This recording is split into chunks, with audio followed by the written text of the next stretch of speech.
Salut tout le monde, bienvenue sur Emitsu Rétro. Aujourd'hui, on va parler de Ruby. Alors attention, on ne va pas parler de la série en général, mais de la nouveauté qui vient de sortir sur le site de Crunchyroll, à savoir Ruby, alors as Queendom, ou en japonais Yutetsu Teikoku.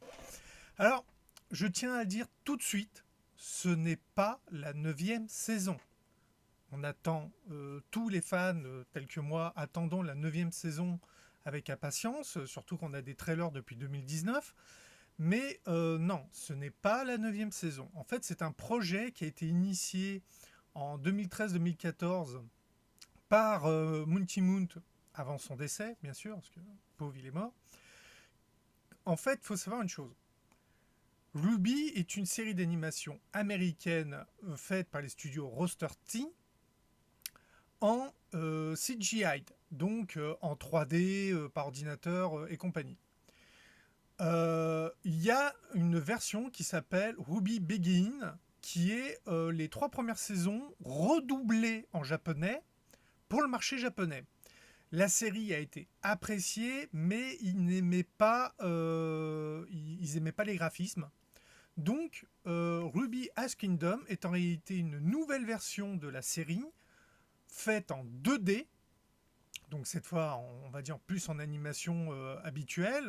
On retrouve pas mal de codes manga et compagnie pour le marché japonais, mais en plus avec un nouveau doublage. Donc cette série va comporter au total 12 épisodes qui vont s'étaler jusqu'au mois de septembre 2022, je précise, car actuellement nous sommes en juin 2022. On doit être le 25 au moment où je tourne cette vidéo. Les prochains épisodes sortent le 3 juillet. Voilà. Donc, on va attaquer. Ruby Ice Queendom, donc les 3 premiers épisodes qui sont sortis en une seule vidéo condensée. Donc, en fait, c'est plutôt une vidéo composée de 3 chapitres. Vous retrace toute la saison 1 de la série. Alors, donc, graphiquement, c'est en 2D, les visages sont un petit peu plus affinés, les corps sont un peu plus affinés, mais l'animation est superbe. Quand vous le voyez dans les combats, c'est très dynamique et compagnie. Je n'ai aucun reproche à faire sur l'animation ou le graphisme, c'est génial. Là-dessus, il n'y a pas de problème. On va donc se concentrer sur 2 choses Alors, la musique. Toutes les musiques ont été changées.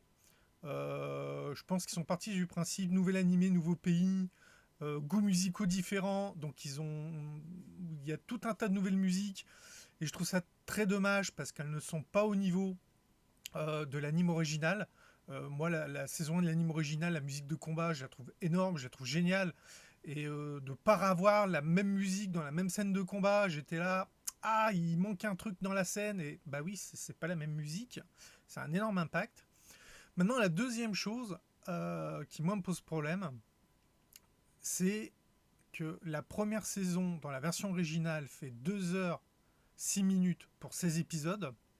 Là, vous avez une vidéo de 3 chapitres qui vous refait la première saison en 1 heure 6 minutes.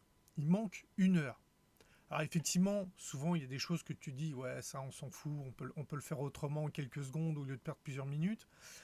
Sauf que quand vous vous retrouvez avec des scènes de combat qui sont raccourcies, voire pratiquement inexistantes, t'es là et que c'est des scènes de combat qui étaient géniales. T'es là, tu te dis, ah, pourquoi vous avez coupé là? Pourquoi vous avez changé? Normalement, cet ennemi-là, il le tue pas comme ça. Mais bon, c'était cool quand même, donc ça va. Mais du coup, il y a des petites choses comme ça. Des fois, c'est des petits changements que tu te dis, bon, c'est pas grave parce que votre nouvelle version est bien, donc ok. Et des fois, t'es là, non, mais attends, pourquoi vous avez cuté là pourquoi vous avez raccourci c'est dommage. Euh, je vais vous donner un exemple dans la saison 1, quand vous avez Pyra et Jaune qui se font poursuivre par un Grim de type scorpion, je crois que c'est scorpion infernal ou comme ça le nom, par un scorpion géant. Dans l'anime original, tu as comment ils ont trouvé ce scorpion. et toute la course-poursuite, où ils se font poursuivre par ce scorpion, jusqu'à ce qu'ils arrivent à rejoindre les autres. Ça a été supprimé. En fait, tu les vois arriver, et avec le scorpion au cul. Tu te dis, bon, ils ont retiré des scènes comiques. Parce qu'à la base, c'était un peu comique, machin. Bon, ils ont retiré la scène comique, de les voir arriver avec le monstre au cul. Ouais, ok, machin. Mais du coup, ils ont modifié des choses dans le combat. Ils ont supprimé certaines scènes qui étaient assez cool dans le combat. Et parfois remplacées par d'autres, parfois non. Et des fois, tu es là, tu te dis, ah, je vais retourner voir le combat original. Maintenant, au niveau de l'histoire. Alors, effectivement, du coup, vous vous retrouvez avec une histoire plus condensée, puisque vous perdez 1 heure. Mais en plus, ils ont rajouté des choses. Il y a des nouveautés au niveau du scénario. Il y a un nouveau personnage, il y a un nouveau type de green qui n'existe pas dans l'anime original. Donc là, déjà, tu commences à dire, bon, on va étudier ça. Bon, ces choses ont du potentiel, donc j'attends de voir la suite. Mais ça veut dire qu'on n'est pas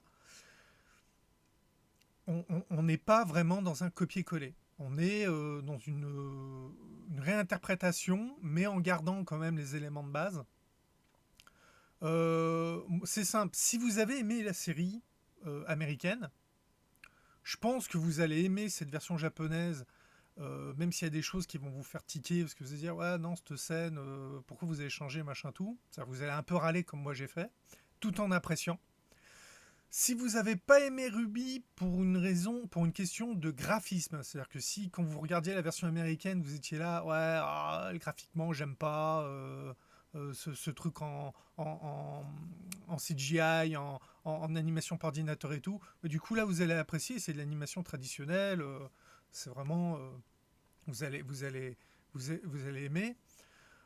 Si à la base vous n'avez pas aimé le scénario, comme c'est la même base, ça va être un peu compliqué, mais regardez au moins cette vidéo avec les 3 premiers, avec cet équivalent de saison 1, avant de vous décider de savoir avant de dire non. Moi, personnellement, je dirais que je recommande de regarder cette version Ice Kingdom, quel que soit que vous avez aimé ou pas la série originale, pour vous faire un nouvel avis. Regardez-la pour vous faire un nouvel avis. Moi, je sais que je vais continuer à la regarder, parce que j'adore Ruby, donc de voir quelque chose de nouveau, ça m'éclate. Même si, bon, voilà, c'était la première vidéo, donc j'étais là, ah, ça. Mais maintenant, je le sais. Je sais qu'il y a des choses qui vont changer, je sais qu'il y a des nouveautés.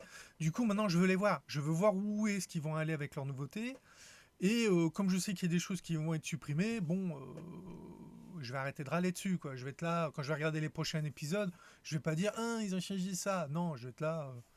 Ouais, bon, cette nouvelle version, voilà, j'en parlerai un peu plus. Je pense que je ferai...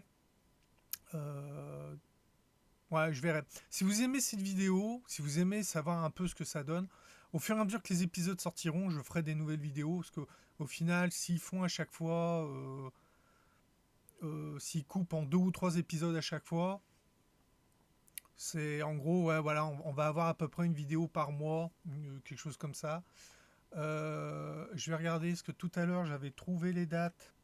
Alors, j'ai trouvé le planning des dates. Alors attention, il y a double date, parce qu'il y a les sorties en avant-première. Parce que si vous êtes abonné au site de streaming de Rooster Teeth, vous avez souvent les épisodes en avance sur les versions officielles. Et il y a les sorties officielles. Alors là, moi il y a une petite chose qui me dérange, parce que par exemple, le premier... normalement, le premier chapitre devait sortir donc le 24 juin en première. Donc, dans la première vidéo, le 24 juin en première et le 3 juillet en officiel. Or, elle est déjà sur Crunchyroll. Si vous êtes abonné à Crunchyroll, vous avez déjà accès à la vidéo, alors que normalement, ils auraient dû la mettre que le 3 juillet. Donc là-dessus, Crunchyroll, donc vous n'avez pas respecté les dates officielles. Donc normalement, le deuxième chapitre devait sortir le 24 juin en première et le 10 juillet en officiel. Et le troisième chapitre, le 24 juin en première, mais le 17 juillet en officiel. Vous avez qu'à voir, on a déjà les 3 premiers chapitres. sur Crunchyroll. Ensuite, chapitre 4, le 3 juillet en première, le 24 juillet en officiel. Ensuite, le 5, le 31 juillet, le 6, le 7 août, le 7, le 14 août, le 8, le 21 août, le 9, le 28 août, le 10, le 4 septembre, le 11 septembre, et le 12, le 18 septembre. Alors moi, ce qui me laisse présager, c'est qu'en général, la série originale Ruby était une saison d'automne. Et le fait que cette série s'arrête en septembre, juste avant le début des séries d'automne, ça pourrait être génial qu'ils enchaînent sur la saison 9 derrière. Ça pourrait être génial. Alors, voilà, attendez, est-ce que c'est en anglais? Cet anime en accord avec Rooster Teeth, cet anime n'est pas un univers alternatif ou un reboot, mais une histoire. The set in the same universe in the main show are the calling canon enhancement. Ouais, en gros, c'est la même histoire, mais vue différemment. Mais à part ça, c'est pas un univers alternatif.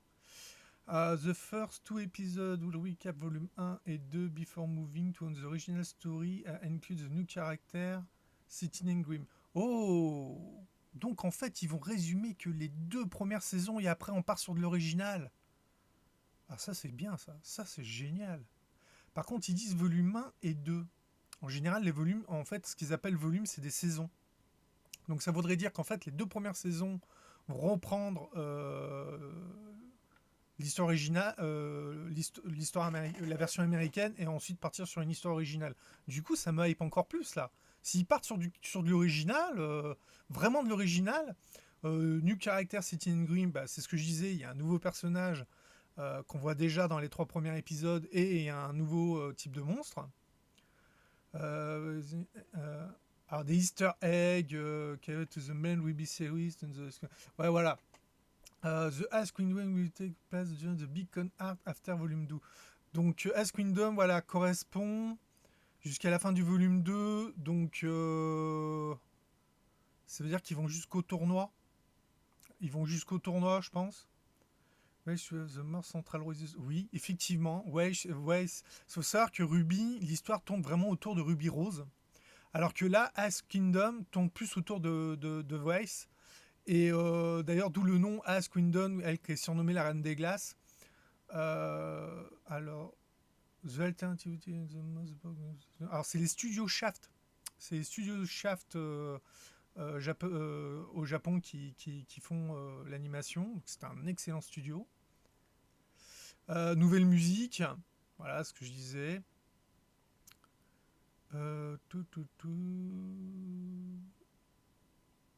Mais le problème, c'est que ces nouvelles musiques me plaisent moins que les musiques de la version américaine. Alors que d'habitude, j'aime bien les musiques japonaises, mais les musiques américaines, je les trouve vraiment bien. Donc voilà, sur le Rooster Teeth First, qui est le site de streaming de Rooster Teeth où il faut payer un abonnement. Donc vous l'aurez donc en japonais sous-titré anglais. Mais comme je disais, sur Crunchyroll, on l'a déjà en sous-titré français. Donc The Launch Date pour the series le 27 mai, voilà. En fait, c'est le 27 mai qu'ils ont annoncé les 3 épisodes pour la série. Stream et YouTube for the limited time for le 24, du 24 au 26 juin 2022, exclusive to Japan. Donc voilà, ils l'ont mis en streaming. C'est ça le problème. Ils ont fait un simulcast au Japon. Or, Crunchyroll, c'est la version française des simulcasts japonais. Donc, du coup, ils se sont pas rendus compte qu'on allait cramer les dates et qu'on se retrouve avec les avant-premières à la même date. Une version manga est annoncée chez Kadokawa. Alors, il y avait déjà une version manga en réalité. Il y avait déjà une version manga. Sauf que là, ça va être une version manga basée sur le nouvel animé.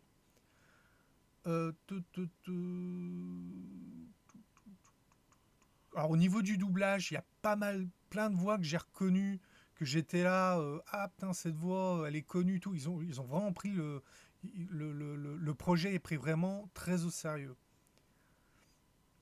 Alors par exemple dans les choses qui ont changé, donc là je vais spoiler un peu, mais je vais mettre un petit spoil. Euh, Par exemple, à la fin de la saison 1, tu as un combat de Penny contre Torchwood. Euh, c'est bien ça le nom, que je dise pas de bêtises. Ouais, voilà, Torchwick. Roman Torchwick. Donc Penny qui se bat contre Roman Torchwick qui est venu voler de la poussière. Ce combat, dans la nouvelle série, on n'en a que la finalité. On ne voit pas le combat. Pourquoi? Parce que comme le personnage central c'est Weiss et pas Ruby, effectivement, Weiss ne voit pas ce combat.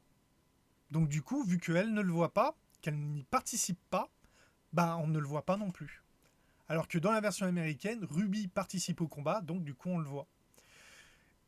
Vous voyez, j'avais été déçu de ne pas voir le combat, mais maintenant que je sais que le scénario tourne autour de Weiss, ça me paraît tout à fait normal. Ah, ils ont supprimé ça? Oui, mais c'est normal. Le perso qu'on suit n'y est pas dans ce combat-là. Du coup, ça me hype de plus en plus.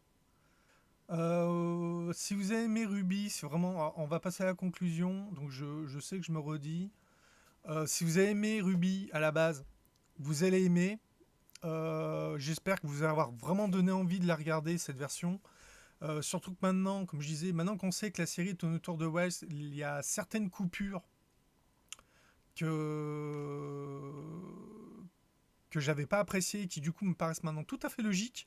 Bah, comme je disais, le fait que Pyra et Jaune se fassent courser par le Scorpion et qu'on voit au final que la finalité, bah, c'est pareil. Ça, Wells c'est pas au courant. Et bah à la base, Ruby n'y était pas non plus, mais je pense que c'était pour qu'on voie mieux les différents personnages. Là, ils ont vraiment pris en compte. On tourne autour de Weiss, c'est-à-dire qu'une fois qu'ils ont eu présenté les personnages, on ne voit de ces personnages que si Weiss est au courant. Euh, je trouve cette approche très intéressante, Vaishnin. Donc voilà, si vous avez déjà Crunchyroll, allez voir Ruby As Queendom. Queendom. As Queendom. C'est intéressant. Si vous n'avez pas vu la version américaine, allez aussi sur Crunchyroll, donc profitez-en pour la regarder. Il y a 8 saisons à l'heure actuelle. Et il y a aussi, normalement, il y a aussi Bening, Ruby Volume 1 à 3, The Beginning, en voix japonaise. Voilà, c'est-à-dire que vous avez les graphismes américains, les musiques américaines et compagnie, mais vous aviez un doublage japonais. Mais bon, les voix américaines sont sympas, moi, ne me pose pas de problème. Où est-ce que j'ai mis? Voilà, quand j'avais acheté ce, alors c'est pas vraiment un databook parce qu'ils expliquent énormément de choses, mais surtout c'est qu'ils expliquent des choses sur comment la série est née et sur les travaux préparatoires. Voilà. Et voici, je vais vous montrer quelque chose. On va essayer de bien cadrer avec la caméra. Voici les doubleuses américaines. Ah, essayez. Voilà. Et quels personnages elles font. Alors ça me fait marrer parce que quand vous prenez la doubleuse de Blake, je trouve qu'elles ont une petite ressemblance quand même. Tu te dis tiens, les dessins, on a ouais, pareil. Ça, si vous aimez cette série, moi ce bouquin il m'a permis d'apprendre pas mal de trucs sur la série. J'ai aimé le jeu vidéo. Il est disponible sur Steam, mais vous l'avez aussi sur le PlayStation Store et je crois que vous devez l'avoir sur Xbox aussi, le Ruby Grim Eclipse. Allez, ça sera tout pour cette vidéo. Si vous avez aimé, un petit pouce bleu, c'est sympa. Faites un commentaire, c'est devenu très important les commentaires, parce que j'ai fait 2-3 tests, parce qu'ils ont fait des changements dans l'algorithme YouTube en fin d'année dernière ou début d'année, j'ai pas trouvé exactement. Et maintenant, pour recommander une vidéo, en plus des pouces bleus, ils prennent en compte le nombre de commentaires. Une vidéo qui a des commentaires sera mieux recommandée qu'une vidéo qui n'en a pas. Alors faites des commentaires. Dites-moi juste si vous aimez Ruby, par exemple. C'est super. Allez, je vous dis à bientôt pour une prochaine vidéo. Bye!